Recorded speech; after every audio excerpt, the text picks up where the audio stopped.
Olá, olá, olá, professor Renata aqui mais uma vez para essa nossa nova aula, esse novo tema dessa videoaula que nós estaremos começando agora no módulo 3, Cuidados Básicos com o Paciente, parte 2. Vamos dar continuidade aos nossos estudos.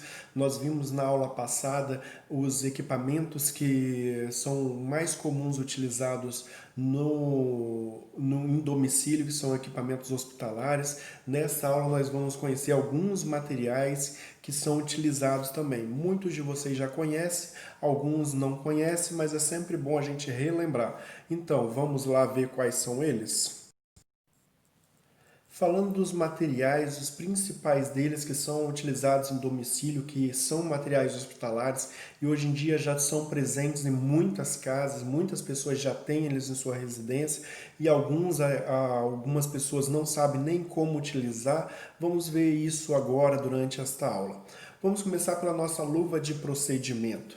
É de suma importância, antes da gente iniciar qualquer procedimento com qualquer paciente, qualquer coisa que você for fazer, lavar as suas mãos bem lavadas, principalmente nessa época de pandemia. A lavagem das mãos se tornou algo inerente, assim, algo rotineiro do cotidiano das pessoas. Isso é muito bom que a pandemia trouxe pra gente, que muita gente não gostava de lavar a mão. A partir do momento que você lavou suas mãos e você vai fazer o procedimento no seu paciente, você vai começar a observar como que esse paciente seu está. Você vai olhar esse paciente que você vai tocá-lo, que você vai fazer o procedimento nele. Ele está com a pele íntegra, ou seja, ele não tem nenhum tipo de lesão aonde você vai encostar. Ele não está com nenhum tipo de sujidade, ou seja, ele não tem nenhum fluido corpóreo, não tem xixi, nem cocô, nem vômito. Ele está totalmente sequinho, limpinho, bonitinho. Então não há necessidade de eu colocar uma luva para poder encostar no meu paciente, ok? Você tem que pensar no seu paciente como qualquer pessoa que você vê no seu dia a dia. Quando você vai cumprimentar alguém na rua, quando a gente cumprimentava, né? Que nesse momento de pandemia a gente não podemos cumprimentar ninguém. Mas quando você cumprimentava, você não apertava a mão, você não abraçava, o seu paciente é a mesma coisa, você não pode ter nojo do seu paciente. Então você só vai utilizar luva quando ele tiver com algum fluido corpóreo, ou seja, xixi, cocô, sangue, secreção. Não tendo nada disso, então não precisa. Você vai lá e mexe no seu paciente, manipula o seu paciente sem precisar pôr luva. Só que, caso haja necessidade, ele esteja com algum fluido corpóreo, além de lavar as mãos, você vai calçar a luva para poder manipular o seu paciente. A gente fala calçar a luva. As luvas de procedimento, elas são ambidestras. O que significa ambidestras? Significa que um par de luvas serve tanto para a mão direita quanto para a mão esquerda. Você não precisa ficar procurando essa dessa mão, aquela é daquela mão. Qualquer uma que você pegar vai servir em qualquer das suas mãos. Ok? Outra coisa que a gente precisa saber também, que as luvas de procedimento, elas contêm um talco dentro dela. Esse talco dentro dela é um amido. Esse amido, algumas pessoas têm alergia a esse amido.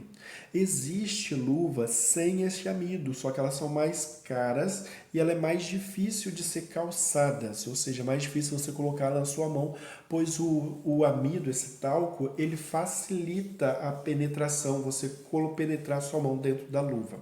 Então você veste a calça, a luva mais rápido com o talco do que sem o talco. Eu, particularmente, acho muito desconfortável a sem talco. Eu gosto de usar com talco, pois eu não tenho alergia. Mas quem tem alergia tem que solicitar que a pessoa ou a pessoa que te contratou compre a luva adequada para você, pois a luva se considera EPI, é um equipamento de proteção pessoal e individual e que a pessoa precisa utilizar. Não é algo para proteção do paciente, é para proteção do funcionário, do cuidador, ok? Então vimos a luva de procedimento, elas vêm geralmente em caixas fechadas, essas caixas vêm com bastante luva, geralmente são 100 luvas que vêm dentro dessa caixa é muita luva, elas são umas caixas bem grossas, diferentemente das luvas estéreis. As luvas estéreis vêm parzinho, vem duas luvas dentro de cada parzinho, de cada envelopezinho. Ou seja, é uma forma de diferenciar, que tem muita gente que confunde luva estéreo e luva de procedimento. Luva estéreo vem uma sacolinha com duas luvinhas só dentro e essas luvas vêm embrulhadas num papel. E esse papel vem embrulhado em outro papel que vem embrulhado num plástico. Aí, ou seja, tem muita proteção para essa luva. E já de procedimento não, é uma caixa normal que você abre e vai pegando as luvas, ok? Essa luva estéreo, quando que eu vou usar a luva estéreo? Primeiramente, novamente eu digo, antes de qualquer procedimento, você vai fazer o quê? Lavar bem as suas mãos com água e sabão. Depois que você lavou bem sua mão com água e sabão, você secou a sua mão, aí você vai fazer o procedimento com o seu paciente. A gente utiliza a luva estéreo, o cuidador, quando a gente vai fazer um procedimento que pode levar contaminação para o nosso paciente. Que procedimento é esse? Um curativo um pouquinho maior, um curativo de úlcera de pressão, que a gente também vai estudar isso. O curativo de úlcera de pressão é um curativo que necessita ser feito com luva estéreo, não com luva de procedimento. É indicada a utilização de luva de procedimento para a realização de curativo escara, caso você use pinças, aí, ou seja, quem vai encostar na ferida, na lesão do paciente, não é as suas mãos, mas vai ser as pinças. Então, as pinças têm que ser pinças estéreis, tem que ter uma autoclave, eu esqueci de colocar lá dos procedimentos, dos materiais, tem a autoclave portátil também. Ela é parecida com aquelas que faz a desinfecção de pinças e alicates de pessoal de salão de beleza. Algumas pessoas têm para poder esterilizar as pinças que fazem curativo. Aquelas pinças que a gente viu lá, aquela reta, aquela curva, dente de rato, essas pinças a gente tem que ser estéreo. Ou a gente vai usar luva estéreo para quando a gente não tem a pinça, a gente vai com a nossa mão lá na lesão para limpar, ou a gente tem a pinça e precisa de usar a luva de procedimento. Tem pinça, luva de procedimento. Não tem pinça, luva estéreo, ok? Outros procedimentos, quando algum outro profissional for realizar, a gente vai falar sobre sondagem, a gente vai estar aprendendo que algumas precisam da luva estéreo, mas para o cuidador a luva estéreo está mais voltada para a parte da aspiração e a parte do curativo somente. As demais coisas não precisam de luva estéreo, é luva de procedimento. Agora vamos falar de gases, compressas de algodão, compressa e atadura e algodão. Quantas coisas? Gases, compressa de algodão ou pasta de algodão, compressa pura sem ser de algodão, atadura e algodão. A gaze, todo mundo conhece a gaze é aqueles pacotinhos de gases, que eles são pacotinhos de gases estéreis, eles são limpinhos, não tem bactéria neles, pronto para ir diretamente para o curativo, para aquele curativo bonito que você está fazendo, todo estéreo, colocou a luva estéreo, não vai contaminar nada, não quer levar contaminação nenhuma para dentro da lesão do paciente, você vai colocar um gás também que é estéreo. A gente também tem a compressa de algodão. O que é essa compressa de algodão? Ele é um pedaço maior que o gás, geralmente ele é 2 vezes ou até 2 vezes e meia maior que o gás, e ele vem recheado por dentro de algodão. É uma gaze que é cheia de algodão. E ela é grande, ela serve para tapar lesões como úlcera de pressão, que deixa mais acolchoado, mais macio. E caso o paciente precise deitar em cima dela novamente, na hora da mudança de decúbito, aquele algodão suaviza a pressão um pouquinho, reduz a pressão um pouco. Então a pasta de algodão a gente vai ver quando for falar de feridas que é bem utilizado. Outra coisa interessante é a nossa atadura. A gente lembrar que a atadura ela é muito utilizada em criança, mas também em idoso principalmente, pois o idoso tem a pele muito fina e se você colocar a fita na pele do idoso, você pode romper a pele do idoso na hora de tirar a fita. Mas que fitas são essas? A gente vai falar mais pra frente. E esse monte de bolinha aí, esse monte de bolinha que toda vez que eu olho me dá uma fome, uma vontade de comer balinha de coco, não parece balinha de coco? Dá vontade, mas é algodão. Eu tenho até um deles aqui, ó. Parece balinha de coco, mas é algodão, ok? E algodão a gente utiliza muito na área da saúde, a gente faz várias coisas, a gente limpa os olhos do paciente. Eu gosto de usar algodão para na hora do banho, para limpar o olho do paciente. Sempre a gente viu sempre da parte interna para a parte externa. Outra coisa que o algodão também a gente pode fazer durante o banho, na hora de lavar a cabeça, pegar um tufo de algodão e tamponar o ouvido do paciente para não entrar água dentro do ouvido do paciente. Aí quando termina o banho você tira aquele tufo de algodão dos dois ouvidos e o paciente não vai ter o incômodo de ter água dentro do ouvido. E ainda mais se o paciente for acamado e não conseguir falar, vai ficar cheio de água, aquele incômodo, ele vai sentindo um incômodo e não pode falar para você que é para você tirar a água de dentro do ouvido. Então vamos pensar nisso, usar um tufozinho de algodão corretamente para fazer alguns procedimentos que a gente vai estar conversando sobre esse procedimento. Nesse momento é só para conhecer os equipamentos. A gente tem agora o número 1 aí, a sonda uretral. Essa sonda uretral ela serve para duas coisas. Ela é uma mangueirinha rígida, eu tenho ela aqui, deixa eu ver se eu consigo pegar ela facilmente aqui. É uma sondinha rígida. Essa sondinha a gente coloca tanto no órgão genital do homem ou da mulher, é passado pelo enfermeiro para poder tirar a urina do paciente. É para tirar a urina do paciente, esse é um tipo de sondagem que é feito. Aqui eu tenho uma sondinha dessa, a gente tem um canal uretral, a gente vai pegar e introduzir essa sonda. Aí quem vai fazer isso é o enfermeiro. Já tem uma contradição ultimamente, caso que o COFEN, que é o Conselho Federal de Enfermagem, diz que, na resolução de 2018, que sondagem vesical de demora e sondagem vesical de alívio é inerente ao enfermeiro graduado, nem o técnico de enfermagem pode passar. Só que em alguns PSF, alguns hospitais particulares, eles ensinam até os familiares a passarem a sonda vesical de alívio, que é a utilização dessa sondinha aqui, que é a sonda uretral. Quanto maior o número, mais grossa ela é. Quanto menor o número, mais fina ela é. Por exemplo, essa aqui é a 12, é a que é utilizada para tirar o xixi de pessoas adultas. E ela é utilizada também para aspirar a boca e aspirar o pescocinho das pessoas adultas, na traqueostomia.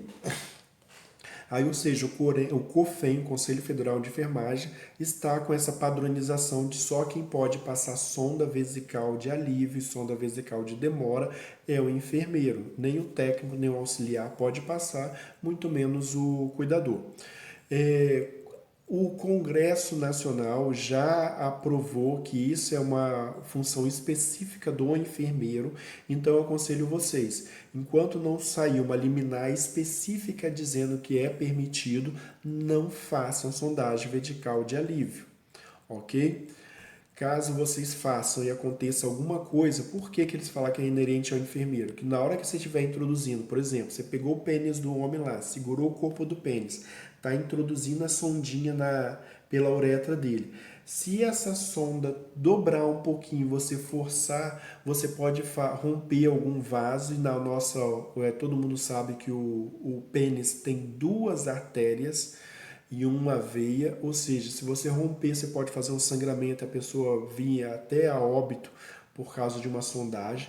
Você pode fazer uma estenose de canal de uretra e esse canal de uretra colabar e nunca mais ele conseguir fazer xixi.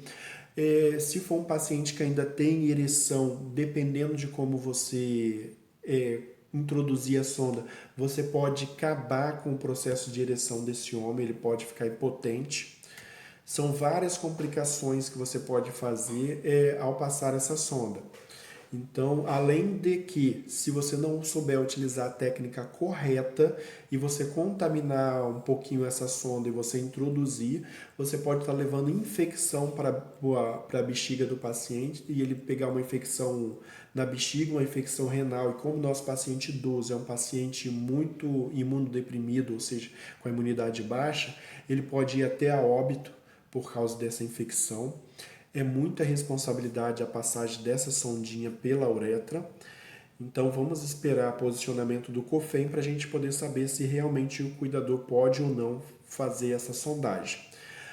Da mesma forma, o Conselho Federal de Fisioterapia está uma briga falando que a aspiração traqueal, que é aquela aspiração pelo pescocinho, é de cunho somente do fisioterapeuta. Não é nem da enfermagem, nem da medicina. É uma briga que os conselhos estão tendo, os conselhos federais, e eles querem somente para eles. Beleza, se eles querem para eles, então eles têm que disponibilizar fisioterapeuta para poder ir na residência da pessoa ficar aspirando toda hora. Ou seja, mas vocês vão aprender, eu vou falar para vocês como é, que vocês também podem ver até no YouTube, que tem vários vídeos sobre isso. Mas eu falo para vocês, não é função especificamente do cuidador, mas que no momento de urgência, se for para salvar uma vida, é melhor salvar uma vida do que perder uma pessoa, uma vida, um paciente, um familiar, por esperar alguém que não vai chegar para fazer e que fala que é somente dele a função, tipo um fisioterapeuta ou um enfermeiro. Aí você pode lá muito bem, usando a técnica, fazer uma aspiração e dar um alívio e até salvar a vida do paciente caso ele esteja com uma rolha. Então essa é a sondinha que a gente usa para aspirar a boca do paciente, o pescocinho do paciente e introduzir no canal da uretra para tirar o xixi. Não é a mesma sonda.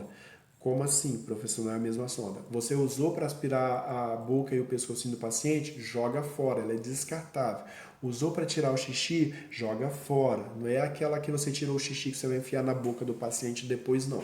São sondas novas, estéreis. Eles vêm dentro de uma sacolinha, tem que ter toda uma técnica para tirá-las de sacolinha sem contaminar. Outra sonda que a gente tem também é a sonda Foley. A sonda Foley é uma sondazinha amarelinha. Deixa eu ver se a minha tá fácil aqui para me tirar para vocês. É uma sonda que tem a mesma função da sonda uretral, só que ela serve para algumas coisinhas a mais que a gente pode utilizar com ela. A minha não está tão fácil de pegar aqui. Deixa depois, uma outra hora eu mostro a vocês. Peguei ela aqui. A minha sondinha Foley é essa sondinha amarela aqui, ó. Ela é flexível, ela é bem molinha, bem molinha. Ela é utilizada para tirar o xixi também. Só que quando a gente vai tirar o xixi com essa sonda ela vai permanecer no paciente durante muito tempo. Enquanto a sonda uretral você coloca, tirou o xixi, parou de sair xixi, você tira a sonda, essa daqui você vai colocar e vai deixar no paciente. Na verdade, você vai colocar, não, só o enfermeiro pode colocar essa sonda. Aí ninguém mais pode colocar, a função dele ou dos médicos, que eles vão colocar essa sonda. Essa sonda, diferente dela da outra, que eu vou pegar aqui tem uma seringa de 20, eu vou mostrar para vocês um negócio. Peguei essa seringa aqui, vou encher com 10 ml aqui, um pouquinho mais de 10 ml, 11 ml. Eu vou conectar nessa via que é a laranjinha aqui, ó. Conectei aqui, a laranjinha aqui, ó, bonitinho. E aqui na ponta eu vou mostrar para vocês, ó, tá vazio, tá vendo? Cadê? Aqui, ó. Tá vazio. Olha o que vai acontecer agora. Suflou um balãozinho ali. O que acontece quando sufla esse balãozinho? A gente enche esse balãozinho com água. O enfermeiro vai encher com 20 ml de água aqui e esse balãozinho cheio vai segurar no canal da uretra, ele vai ficar dentro da bexiga e não vai sair. Então isso daqui vai ficar preso dentro do paciente com essa pontinha para fora. Isso daqui é uma técnica que vocês vão estar aprendendo com o tempo. Aprendendo não, vocês vão estar visualizando. Aprendendo o que eu falo, vocês vão estar vendo como que é feito, o que o enfermeiro faz. É importante vocês saberem, mas não é vocês que vão passar essa sonda, pois ela também tem várias complicações com relação à infecção. Essa sonda pode ficar bastante tempo no paciente, pode ficar até 30 dias ou mais com o paciente. A gente vai ter que estar observando o que nessa sonda? Se tem formação de grânulos. O que são grânulos? Uns pozinhos que fica vindo, que a gente vai conectar, colocar essa sonda e a gente vai colocar uma bolsinha coletora. Essa bolsa coletora, essa bolsinha aqui, ó, conseguem ver? Ela fica penduradinha na cama, essa daqui é de colocar na perna do paciente. Ela tem uma mangueirinha e essa mangueirinha conecta na sonda. Essa mangueirinha tem uma tampa aqui, tem um dispositivo e esse dispositivo eu introduzo aqui na minha sonda. Introduzi na sonda aqui. Aí o xixi vai ficar vazando por essa mangueirinha e enchendo essa bolsinha. Dentro dessa mangueirinha a gente começa a observar se tem um monte de pozinho, um monte de coisinha, um monte de grânulozinho aqui dentro. Se tiver, é porque está tendo um processo infeccioso no paciente. E como eu falei, nem todo paciente idoso apresenta febre. Eles podem apresentar, ficar mais comatoso, perca de apetite, sonolento. E isso também é sinal que eles possam estar com algum tipo de infecção. E essa infecção renal é muito grave para o idoso. Então a gente usa essa sonda Foley. Essa sonda também é utilizada para aspirar o paciente, para tirar a secreção do pulmão do paciente, quando quer tirar a secreção mais profunda e não quer lesionar a traqueia do paciente, nem o pulmão do paciente. Aí utiliza ela. Ela também é utilizada quando acontece com alguns casos, principalmente em hospital mais pobre, mais sem recursos, eles utilizam ela para passar comida para o paciente através de outros orifícios que a gente vai estar conhecendo também, falando novamente dessa sonda. Temos a outra sonda aí do lado, que é a sonda nasintérica. A nossa sondinha nasintérica, deixa eu ver se eu consigo pegar a minha aqui. A nossa sondinha nasintérica, ela tem uma pontinha, deixa eu mostrar aqui. Dentro dessa pontinha aqui tem um monte de bolinha metálica. Nessa pontinha aqui tem um monte de bolinha metálica. Para que servem essas bolinhas metálicas? E outra coisa que ela tem também, ela tem um fio de metal aqui dentro dela. Porque ela é muito mole, essa sonda é muito mole. Se ela não tivesse esse fio metálico aqui dentro, se eu puxar aqui para ver se vocês verem. Vocês tá dando para ver aí um fiozinho? Parece um fio de violão, daquelas cordas mais grossas de violão. Fica aqui dentro.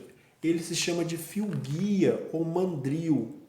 Eles que vai guiar a sonda por onde o enfermeiro vai colocando. Essa é aquela sonda que os enfermeiros introduzem ela pelo nariz do paciente e vai até o estômago. E o ideal é que ela desça um pouquinho do estômago e vá até o intestino. É para o paciente poder se alimentar. Quais são os cuidados que eu tenho que ter nessa sonda? O cuidado que eu devo ter nessa sonda é, toda vez que eu administrar qualquer tipo de alimento ou medicamento, eu tenho que lavar essa sonda com 20 ml de água. Esses 20 ml de água tem que ser administrado com a seringa de 20. Você vai pegar essa seringa de 20, encher ela de água. Você vai conectar aqui nessa viazinha, ela tem duas vias. Uma que está com aquela tampinha, onde a gente vai colocar o equipo da dieta, que a dieta vai entrar. E a outra viazinha a gente vai conectar para lavar. Você conecta a seringa aqui e aperta de uma vez. Tem que ser muito rápido, que a gente chama em bolos. Você vai jogar todo o líquido ali de uma vez para limpar a sonda. Caso você não limpe toda vez que você administrar dieta e você administrar medicamento, essa sonda ela obstrui, ela entope muito fácil. E para desentupir ela é muito difícil. Geralmente vai ter que tirar essa sonda do paciente, mas para passar dá um incômodo muito grande. Tem enfermeiro que não gosta de repassar a mesma sonda. Tem alguns livros que falam que não é para repassar a mesma sonda. Essas sondas elas não são tão baratas. O familiar não vai gostar de ficar comprando sonda para passar porque você, cuidador, entupiu a sonda. O interessante é você sempre estar limpando essa sonda, sempre passando água nela, mesmo enquanto a dieta integral, que a gente vai falar mais para frente, esteja correndo. E no final de cada dieta, passar água novamente. Essa é a nossa sonda integral. Ela é a sonda que vai pelo nariz do paciente, para levar comida até o estômago ou ao intestino. Agora nós temos nossas seringas, que temos a seringa de 20 ml.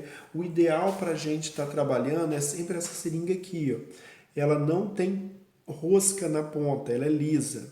Trabalhem sempre com seringa que não tenha rosca, as de 20 ml, pois as que tem rosca atrapalham a gente fazer vários procedimentos, igual nesse caso. Suflar o balonete da sonda Foley, aquela sonda amarelinha flexível que fica presa na bexiga, para a gente poder lavar a sonda nasintérica, não pode ter a rosca na ponta da seringa. Então peça sempre para que comprem a seringa de 20 sem rosca. Outra seringa que a gente vai estar utilizando muito é a seringa de 1 ml. É aquela seringa fininha, fininha, fininha, que é a famosa seringa de insulina, que a maior parte dos nossos pacientes vão ter diabetes e vão precisar tomar insulina. E se for tomar insulina NPH, insulina regular, que a gente vai conversar, ver a diferença entre elas quando for falar de diabetes, a gente precisa aplicar com essa agulha. Aí a gente vai ver também aonde aplicar, a forma correta de aplicar, os locais, o revezamento que tem que ser feito dos locais, tudinho a gente vai ver quando for falar de diabetes. Mas a gente tem que saber que as duas seringas que a gente vai mais usar é a seringa de 20, para a gente fazer aqueles procedimentos, e a seringa de 1 ml que a gente vai estar aplicando insulina no paciente, e alguns podem até estar tomando anticoagulante. Aí tem alguns anticoagulantes que vem numa ampola que a gente vai ter que quebrar a ampola, aspirar e administrar no paciente. Outras já vem um anticoagulante dentro de uma própria seringuinha que é só destapar e aplicar. Agora, continuando nossa aula aqui, nós temos as nossas fitas. As nossas fitas nós temos o esparadrapo, nós temos o micropore, nós temos o transpore e nós temos o tegaderme. Vamos falar sobre cada uma delas então? O esparadrapo é aquele velho conhecido, aquela fita mais grossa, dura, ele tem até um cheiro característico, um cheiro mais forte. E essa fita ela é recomendada para uso em adultos, mas em idosos ela não é recomendada. Não utilize ela em idosos, pois na hora de tirar essa fita, você pode romper a pele do idoso, fazer outra lesão no idoso na hora de puxar a fita. Então não é recomendada a utilização de esparadrapo em idosos. O micropore é uma fita antialérgica, mas tem pessoas que têm alergia até ao micropore. É uma fita mais fácil de sair do que o micropore. Ele é mais fraquinho, ele é mais delicado, é mais fino, enquanto o esparadrapo é mais poroso, ele é mais liso. Mesmo assim, o micropore não é indicado a utilização dele diretamente sobre a pele do paciente. Lembra que nós vimos do paciente idoso. Lembra que nós vimos a atadura? O paciente idoso vai usar muita atadura, porque a pele dele é fina e você não pode colocar fita. Então o que você faz? Você coloca um pedaço de atadura e por cima da atadura para segurar, você coloca a fita. Aí quando você tirar, você vai puxar a fita da atadura e não vai machucar o braço do seu paciente. Outro que nós temos também é o transpóreo ou filme transparente. Ele é hipoalérgico, ele até agora, no momento, ninguém tem alergia a esse tipo de material. Ele é para quem tem alergia ao esparadrapo, para quem tem alergia ao micropore, criar o transpore. O transpore, ele é grosso igual o esparadrapo, porém ele é transparente e antialérgico. Nós temos o tegaderme. O tegaderme, se vocês verem a foto ali, tem uma parte de papel em volta do braço da pessoa que alguém está puxando e no meio está transparente. É um filme plástico transparente que parece aqueles plásticos que a gente usa em cozinha para tapar a carne, para enrolar coisas para colocar na geladeira. Ele é bem aderente à pele, na hora que você coloca na pele ele gruda. Ele consegue ficar alguns dias grudado na pele. É uma película bem fina, eles utilizam muito no hospital para colocar em cima de punção venosa nos hospitais particulares, porque dá para você ver a punção por baixo se estiver dando flebite. Professor, o que é flebite? Flebite é a infecção no local da punção, que começa com um vermelhão, começa a ficar vermelho em volta da agulha, começa a ficar quente. Aquilo a gente chama de flebite, é o começo de infecção. Aí quando você coloca a fita por cima, o esparadrapo, o micropore, você não consegue ver como que está por baixo. Agora você colocando o tegaderme, ele é transparente, é um filme transparente, aí você vê tudo, é como se fosse um plástico em cima do seu braço e você está vendo tudo embaixo. Isso algumas pessoas utilizam como forma de curativo em casa. Eu levei um arranhão, eu não quero deixar exposto, eu vou e coloco um tegaderme em cima. Lavo, limpo direitinho, seco, coloco um tegaderme que está protegido ali, que não vai cair poeira, não vai cair bactérias, não vai cair nada. Então algumas pessoas utilizam em residência, você pode ver o tegaderme também. Tudo bem? Então essas são as formas da gente utilizar esses equipamentos. A gente vai ver mais para frente um pouquinho quando falarmos de curativo. Novamente, materiais que a gente já tinha visto, que é a cadeira de banho e o hamper. A gente já tinha falado sobre eles. E essa foi a nossa aula sobre os materiais, os principais materiais utilizados. Caso vocês conheçam algum que eu não falei, que seja normal de hospital, vocês mandem mensagem que eles passam para mim e a gente comenta nos próximos vídeos. Até a próxima aula, a gente vai estar falando sobre ostomias.